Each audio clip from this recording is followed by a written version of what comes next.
Talking about racism and microaggressions on YouTube is not hard because I do not have examples. It's hard because the moment that you say it out loud, your brain it starts to do that thing where it's immediately trying to talk you out of it. And I'm saying things like, I'm saying things to myself like, are you sure you want to post this, Webley? Is this too much? What if people misunderstand you? Or what if someone takes this and twists it? And I'm not saying that because I am confused about what happened to me. I am saying it because being visible as a Black woman, especially when you are naming uncomfortable truth, it comes with a very specific kind of pressure. So, today I want to talk about what I'm learning in real time from this whole YouTube journey.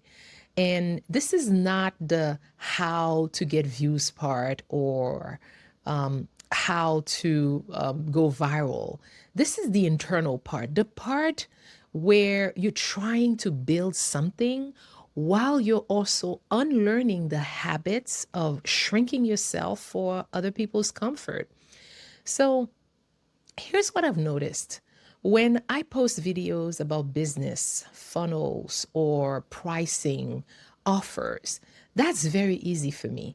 But when I post videos about race, microaggressions, or being an immigrant, being a Black woman, navigating certain spaces, that's when I feel like this internal tug of wars that shows up. Because this is not just content.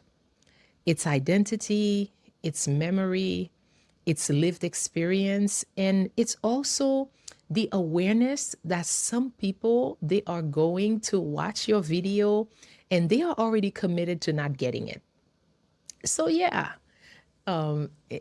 it's freeing, but it also brings up that old survival instinct that says, "Hey, be careful, Webley. Stay quiet. Don't make a big thing, don't make this a thing." And I'm realizing that that instinct, it's not personality. That instinct that says that is conditioning. So let me put you in my shoes for a second. I'll have a video idea, for instance, and I'll know exactly what I want to say. Then I'll start recording. And then in the middle of recording, I'll catch myself doing this little editing thing in my head, like I'm trying to make the story acceptable, or I'll soften the language, or I'll even over explain, or I'll start adding disclaimers. And then at the same time, I'll hear myself and think, why am I negotiating my own experience? Why am I trying to make the truth digestible for people who never had to live it? So that's when I realized something that's very important about visibility. Visibility isn't just about showing up on camera. You turn off your cell phone and then you show up. Visibility, it's about willing to be seen without watering yourself down. And I am not about to act like this is something that's easy, because starting something new, it's something that already feels lonely. But when you're starting something new publicly, that is a whole different kind of lonely, because you can post every day and then you still wonder, am I doing this right? Or do people even care? Or am I seeing this in a way that lands with my audience? And then, to add to the pressure, you look around and then you see people who seem like they are so confident online. And it's like, oh my goodness, how are they doing this without the same internal spiral that I'm feeling? And that is the part that I feel that I don't want to hide anymore, because I know that there were days that I almost talked myself out of posting because I did not want the emotional label of being misunderstood. Not because I'm scared of the comments, but because I'm tired of the game where you have to prove your humanity before you're allowed to tell the story. You have to justify your existence, to say that I matter. So this is where the mindset shift really started for me, because I stopped treating YouTube like it's some kind of performance. And I started treating it like it's practice, because YouTube is something that you have to be in it for the long game. And it's not like Instagram where you post a story and then it disappears in 24 hours. These videos on YouTube, they sit, people find them later, and then, some people they binge on them later. And I feel that that changed how I looked at it, because I'm not just uploading videos. I'm building a library, I'm building proof, and I'm building a body of work that says something about me. That body of work, it says, this is who I am. This is what I stand on. This is what I'm willing to say out loud. And honestly, I find that very healing, because so many of us, we grew up learning how to be quiet so you can survive. So being consistent publicly, it becomes more than just content for me. It becomes reclaiming my voice. And I also want to talk about something that motivated me in the very early days. There was a creator that I used to follow. May she rest in peace, the six-figure chick. And I respected her a lot because of how intentional that she was. Not only she was intentional, but she created a lane of her own. What I admired was not the flashy part, it was the discipline part. The I'm going to build my lane and then stop trying to audition for everybody, that part. And that's what I'm learning in this journey, because you don't need everybody to like you. You just need the right people to recognize you. And the only way that people would recognize you is if you're consistent enough for them to find you.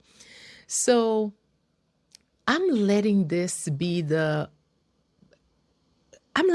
what it is: an experiment, a practice, a skill building season.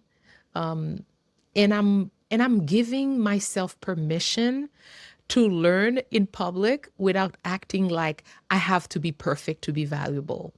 And I'll give credit where credit is due. Coach Glow, she has been a huge part of me staying in motion, and continue to do this, because I've had seasons where I used to overthink everything. I will plan and plan and plan. Then I'll get stuck because the plan isn't perfect. And what I'm doing now is the complete opposite. I'm recording, I'm posting, I'm reviewing, I'm adjusting, I'm looking at the data. That's it. And it's not, I need the perfect brand first. It's not, I need the perfect setup first, or the perfect equipment. Don't forget the equipment. It's not I need the perfect strategy first, because I'm building the strategy by doing the repetition. And that's another reason that I find this healing for me, because I am proving to myself that I do not have to wait to become the version of me that shows up, because I can show up right now. And by showing up now, I am growing into that person.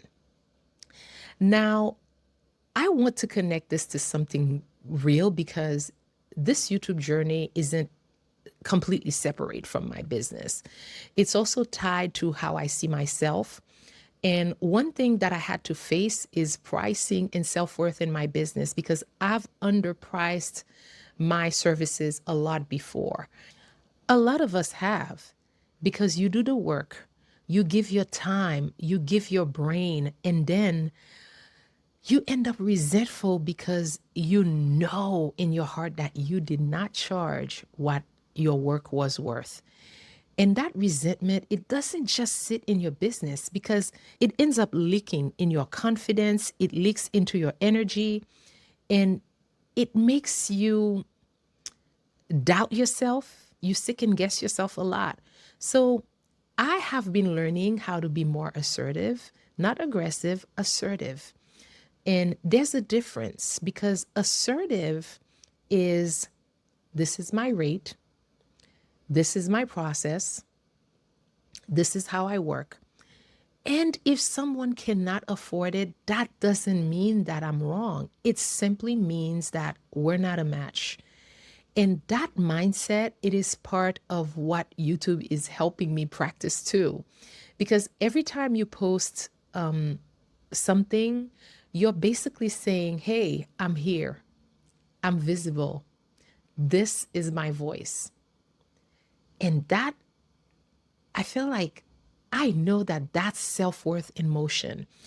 And this part, it matters to me because talking about racism and microaggressions, it isn't just me being political.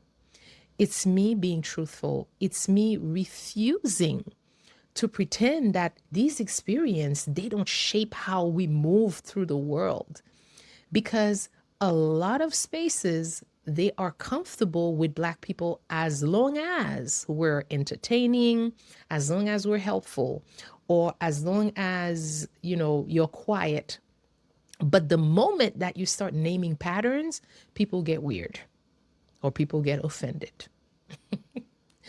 So when I post these videos, it feels like I'm undoing something, like I'm taking my voice back from the part of me that learned, hey, Webley, stay small, stay safe, stay agreeable. I am not interested in being agreeable anymore. I'm interested in being free. So let me make this useful. Here's how I'm approaching YouTube right now. And it's simple, it is not complicated at all. I'm doing three things. Number one, I am treating YouTube like a lab. I'm testing topics. Some will hit, some won't. That's not failure, that's data. Number two, I'm collecting feedback fast, not wait 3 months to see if it worked or wait 12 weeks, 8 weeks. I want quick feedback so I can learn what my audience cares about. And number three, I am building confidence through repetition, through showing up every single day because confidence is it is not something that you think your way into or you study your way into. It's something that you build by doing. And let me give you a bonus number 4.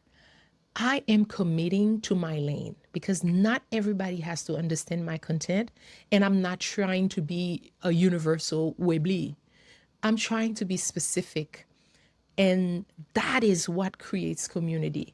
So if you are watching this and you are in that phase where you want to start something, but you're worried about how it will land or how it will look, especially on social media, I get it. Here's what I want you to remember. You do not need permission to be visible. You do not need permission to tell your truth. You do not need permission to build your life out loud if you want to. And if you are someone who's creating content like me, and if you are especially a Black woman, or especially as an immigrant, or as someone who has been trained to stay quiet, to keep surviving, know that consistency is more than strategy. It's a form of reclamation. So, before I go, I want to ask you something. What is one thing that you've been wanting to say online or in your life, but somehow you've been editing yourself? So drop your answer in the comments, and even if you don't give the whole story, just name it. Because naming it is really the first step to freeing yourself from that resistance that's keeping you from showing up. All right. So this was day 43. And if this is your first time watching me, my name is Webley. I am on this consistency journey to show up on YouTube for 100 days. And please remember to subscribe because I will be back tomorrow for day 44. I'm getting close to 50, y'all. Halfway, 50. So I'm doing 100. I'm almost at 50. That's good. All right. So here's the freedom. I will see you tomorrow.